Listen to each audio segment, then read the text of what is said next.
brenda e kështu me radhë, po jetojnë me ne në përbloqe. Këtu ma tanë, në njësinë numër 9, mbas pjacës, i kam gjetur unë me tufa, që dalin nga apartamentet që janë Airbnb atje. Natyrisht që në momentin që këta janë me ne, duhet jetë një stimul akoma dhe më i madh për pastërtinë në këtë qytet. Por pastërtia nuk funksionon. Nuk funksionon. Unë e kuptoj irritimin e zonjës që është në krye të Bashkisë Tiranës, po duhet i ul tonet. Duhet i ul tonet. Duhet i ul tonet. Unë kur kaloj nëpër ato lagje, vion të marri kritika prej jush ose sugjerime po i merr nga të gjithë, jo vetëm nga unë. Jo, edhe nga ju vetë. Jo, unë nuk komunikoj më. Më vjen keq, nuk kam kohë për të humbur. Nuk kam kohë për të humbur. Pra, duhet i ul tonet sepse ai është realiteti, ai që tha ai këshilltari atje. Është realiteti. Dhe natyrisht edhe unë kur kaloj në para fushave të vogla me mbeturina brenda lagjeve, edhe unë e ul kokën mëse më vjen turp nga njerëzit. Vjen turp nga njerëzit. Pra, në këtë aspekt, natyrisht që humbja e qeverisjes, humbja e vëmendjes përkundrejt shërbimeve publike që janë jetike brenda një qyteti, sjell si pasojë edhe humbje të qytetarëve në raport me këto shërbime. Zoti Braçe, koha fluturon, unë kam shumë pyetje, po do doja në formë precize për të kaluar në shumë tjera, e kam quajtur këtë pjesë të intervistës Tirana konkrete. Por përpara se të shkoj këtu, vetëm një pyetje për kurreshtjen e të gjithëve. Nëse do të kishte dhe do të ndodhte një garë për të Po do ndodh gara, do ndodh. Dakor. Nëse do ta humbisnit këtë garë, nuk e uroj. Nëse do ta humbisja. Jo ta themi në këtë studio, nuk e them për këtë. Unë jam bindur. Jo, më lini ta çoj deri në fund. Nëse do të ndodhte një humbje, le të themi, për këtë, a do ta mbështesnit publikisht kandidatin tjetër për të vijuar për Tiranën? Unë do të mbështesja çdo kandidat që do dalë nga një proces demokratik, pa asnjë lloj dyshimi.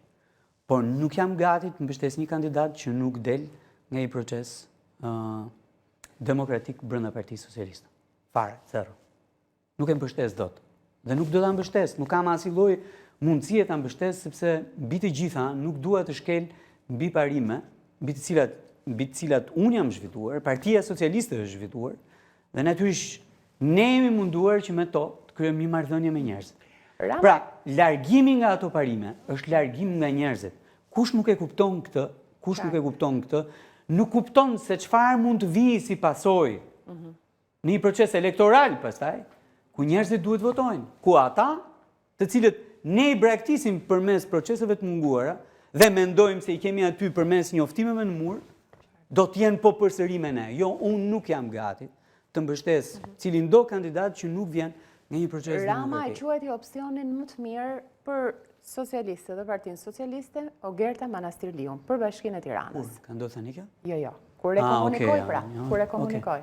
Po pse thoni gjithmonë, ka ndodhur tani, pse ndani këtë kohë, mendoni se ka ndryshuar mendim? Sepse ajo periudhë ishte shumë specifike. Po. Ishin zgjedhjet pjesëme. Dhe tani Rama s'është prononcuar më.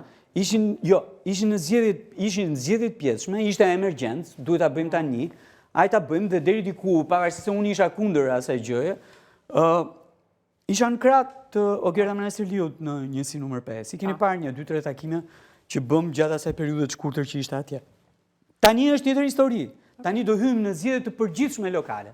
Dhe në zgjedhje të përgjithshme lokale duhet bërë proces. Pa proces, kjo gjë nuk na çon larg.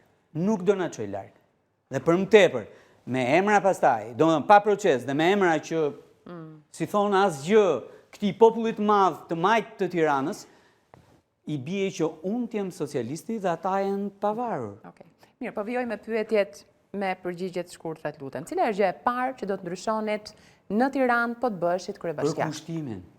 Këtij qyteti i mungon në këtë moment për kushtimin dhe dashuria për të. A është Tirana sot e jetueshme për klasën e mesme? Për fat keq, deri diku jo. Ndërtimet pafund janë E di pse. Një shpjegim. Sepse Tirana po vuan nga pikpamja ekonomike.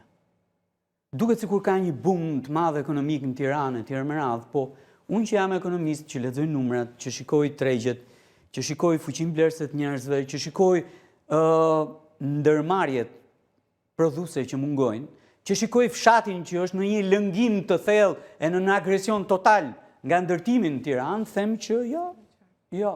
Duhet ekonomi në këtë qytet. Se më tha dhe dikush që Tirana ka nevojë për një drejtor komunale. Po, do ta caktoj unë drejtorin komunale, s'pas asnjë problemi.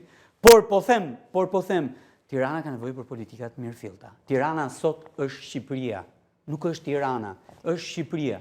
Dhe sa kohë që është Shqipëria, ka nevojë për ekonominë e saj. Dhe ka nevojë edhe për ekonominë bujqësore, ka nevojë edhe për ekonominë prodhuese brenda saj, njësoj siç ka nevojë edhe për ndërtimin.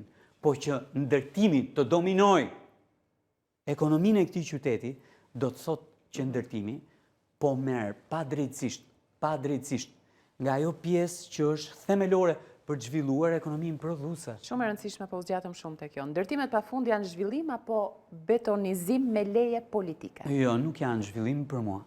Nuk janë zhvillim. Jo, ndërtime pafund, afërmend që nuk janë zhvillim. Fare, as si zhvillim ekonomik, as si zhvillim urban. As si zgjidhje e problematikës së trejimit, që ne kemi shumë të madhe, për shkak të shtrenjtësisë, qoftë të çmimeve të banesave të reja, qoftë edhe të qirave. I kemi të dyja probleme shumë të dhaja. Kemi qira të larta, kemi çmime të larta. Që do të thotë që nuk po ndërtojmë mirë. Nuk po ndërtojmë mirë. Dhe kjo është themelore. Dhe në një aspekt tjetër, nuk po ndërtojmë në mënyrë etike. Dhe çfarë quaj unë të tillë?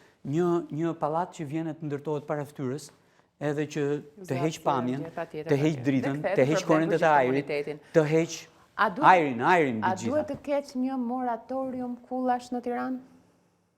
Duhet ta diskutojmë me specialistë. Unë nuk jam specialist i arkitekturës, mua më pëlqen që Tirana të funksionojë edhe si një expo e madhe, gjigande e arkitekturës dhe arkitekturës së mirë, po mbi këtë gjë unë preferoj mirëqenien urbane.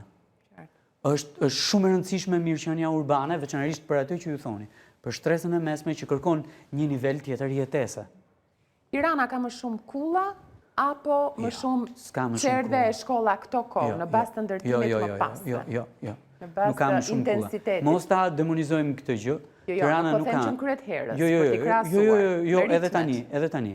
Nuk ka më shumë kulla në raport me qerdhet edhe kopshet, apo unë do doja që kur planifikon një kull, edhe kur planifikon që brenda asaj kullet mos ketë thjesht dhe vetëm shërbime, mos ketë vetëm hoteleri, apo edhe zyra e kështu me radhë, po të ketë edhe ambjente banimi, apo komplekse, se po ndërtojnë disa në komunë Paris e tjerë me radhë, planifikosh me urgjencë që ta ndiki pas një qerdhe, një kopësht, një shkollë, mbi të gjitha, dhe pastaj një qendër shëndetësore që është shumë e rëndësishme. A është trafiku në Tiranë problem urbanistik apo problem kulture shtetërore?